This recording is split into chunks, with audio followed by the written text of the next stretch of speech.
இயேசு கிறிஸ்துவின் நாமத்தில் அன்பின் வாழ்த்துக்கள். இந்த நாளில் ஆண்டவர் உங்களுக்கு தருகிற வார்த்தை யோவான் எழுதின சுவிசேஷம் அதிகாரம் 14 வசனம் 1.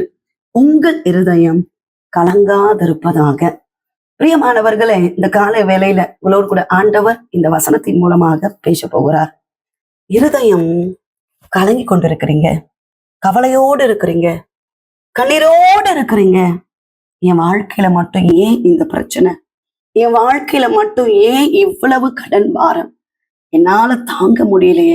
ஏன் எனக்கு இந்த வியாதி வந்தது? ஏன் எனக்கு இவ்வளவு பெரிய பிரச்சனை வந்தது?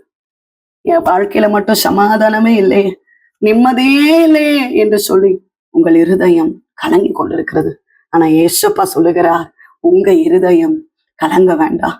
காரணம் என்னன்னா, அவரிடத்தில் விசுவாசமா இருங்க, என்கிட்ட விசுவாசமா இருங்கன்னு ஏசப்பா சொல்லுகிறார்.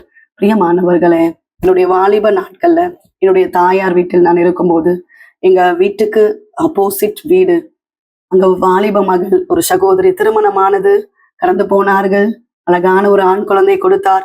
திடீரென ஏற்பட்ட பிரச்சனை, கணவன் மனைவி பிரிந்து போனார்கள். கணவன் ஒரு பக்கம், மனைவி இந்த தாயாருடைய வீட்டுல.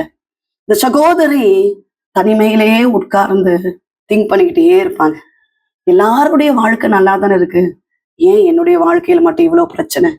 என்னுடைய கணவர் என்னை நேசிக்கவில்லை அப்படின்னு சொல்லி திங்க் பண்ணிட்டே இருந்து, ஒரு நாள் இரவு நேரம் பயங்கரமான ஒரு அலறல் சத்தம் கேட்கிறது, பயங்கரமான ஒரு கூக்குரல் சத்தம் கேட்கிறது.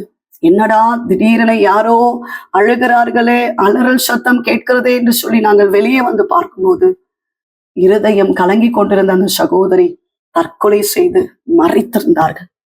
அவங்க ரூம்ல போய் பார்க்கும்போது அந்த சகோதரி உயிரோடு இல்லை.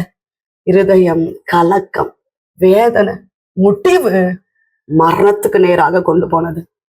அந்த சகோதரி தற்கொலை பண்ணிருந்த அந்த அறைக்குள்ளாக போய் பார்க்கும்போது ஒரு வேத வசனம் இருந்தது. ஆண்டவராகிய இயேசு கிறிஸ்து கடலின் மேல நடந்து வருகிற அந்த ஒரு வேத வார்த்தை இருந்தது. பயப்படாத, நான் கூட இருக்கிறேன் அப்படின்ற ஒரு வேத வசனம் அந்த அறைக்குள்ளாக இருந்தது. பிரியமானவர்களே, அந்த வார்த்தையை பார்த்திருந்தா அவங்க கலங்கி இருக்க மாட்டாங்க, பயந்திருக்க மாட்டாங்க, சோர்ந்து போயிருக்க மாட்டாங்க. இன்றைக்கு நாமும் கூட இயேசு இருக்கிறார் என்பதை மறந்து விடுகிறோம், கலங்கி கொண்டிருக்கிறோம், பிரச்சனையை பெருசாக்கி கொண்டிருக்கிறோம். பிரச்சனையை காட்டிலும் பெரிதான ஆண்டவர் நம்ம கூட இருக்கிறார் என்பதை அநேகர் மறந்து விடுகிறதுனாலதான் தன்னுடைய வாழ்க்கையை பாதியிலே அழித்து விடுகிறார்கள். அந்த வீடே தரை மட்டமானது. இந்த சகோதரியுடைய மரணத்துக்கு பிறகு அந்த வீடு பாழடைந்து போனது.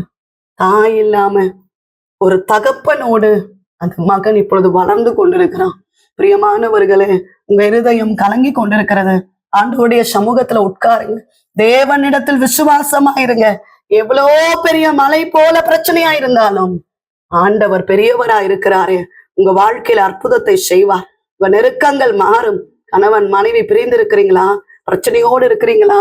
சமாதானம் இல்லாம இருக்கிறீங்களா? ஒப்புரவாகுங்கள், தாழ்மைப்படுங்க, அன்பு கூறுங்க, ஆண்டவருடைய பிரசனத்தினால நிரம்புங்கள். கர்த்தர் உங்களை நடத்துவார். கவலைப்படாதிருங்க, எல்லாவற்றையும் பார்க்கிற ஆண்டவர், உங்களை கரம் பிடித்து நடத்தின ஆண்டவர் உங்களை கைவிடவே மாட்டார். செபிப்போம். நேசிக்கிறீங்கனால தகப்பன், இந்த கால வேலைக்காக நன்றி செலுத்துகிறோம். கர்த்தர் தந்த நல்ல வார்த்தைக்காக நன்றி சுவாமி. உங்க இருதயம் கலங்காதிருப்பதாங்க என்று சொல்லியிருக்கிறேன். ரமையான தேவ பிள்ளைகளை ஆசீர்வதிங்க, குடும்பங்களை ஆசீர்வதிங்க. எந்த காரியத்துக்காக கலங்கி கொண்டிருக்கிறார்களோ, வேதனையோடு இருக்கிறார்களோ, கர்த்தாவே அந்த காரியங்களை இந்த காலை வேலையில கர்த்தர் அற்புதத்தை செய்கிறபடியினால ஸ்தோத்திரம் ஆண்டவரே. எல்லா பலவீனத்தின் கிரியைகளை நசரேயனாகிய இயேசு கிறிஸ்துவின் நாமத்தினால நிர்மூலமாக்குகிறோம். இருதயங்களை வேதனைப்படுத்தி துக்கப்படுத்தி ஜெபிக்க விடாம ஹல்லேலூயா ஆலயத்துக்கு போக முடியாதபடி இருதயங்கள் அப்பா துக்கத்தினால கட்டினப்பட்டு இருக்கிறதப்பா. தடைகள், போராட்டங்கள், பலவீனங்கள், சோர்வுகள், கவலைகளை கர்த்தர் மாற்றுவீராக. ஆண்டவரே, கர்ப்பத்தின் கனிக்காக காத்திருக்கிற பிள்ளைகளுக்காக ஸ்தோத்திரம். கர்த்தர் ஆசீர்வதிப்பீராக. கர்ப்பிணிகளை ஆசீர்வதிங்கப்பா. திருமணமாக வேண்டிய பிள்ளைகளை ஆசீர்வதிங்கப்பா. கடன் பாரம், இந்த சுமை என்னால தாங்க முடியலே என்று சொல்லி கவலையோடு இருக்கிறாங்க. ஆண்டவர் அற்புதத்தை செய்கிறபடியினால ஸ்தோத்திரம். பலவீனங்கள் மாறுகிறபடியினால ஸ்தோத்திரம். பரிசுத்த ஆவியானவர் நடத்துவீராக. பெரிய காரியங்களை கத்தர் செய்கிறபடியினால ஸ்தோத்திரம். இந்த நாள் முழுவதும் நடத்துங்க. படிக்கிற பிள்ளைகளை கத்தர் ஆசீர்வதிப்பீராக. இசப்பா உங்க கரத்துல ஒப்பு கொடுக்கிறோம். கவலையோடு இருக்கிற தேவ பிள்ளைகளை விசேஷமாய் ஒப்பு கொடுக்கிறேன். கர்த்தர் சந்தோஷப்படுத்துகிறபடியினால ஸ்தோத்திரம். இயேசு கிறிஸ்துவின் நாமத்தில் ஜெபிக்கிறோம் எங்கள் ஜீவன் உள்ள நல்ல தகப்பனே, ஆமென். பிரியமானவர்களே, கர்த்தர் உங்களோடு பேசி இருக்கிறார்.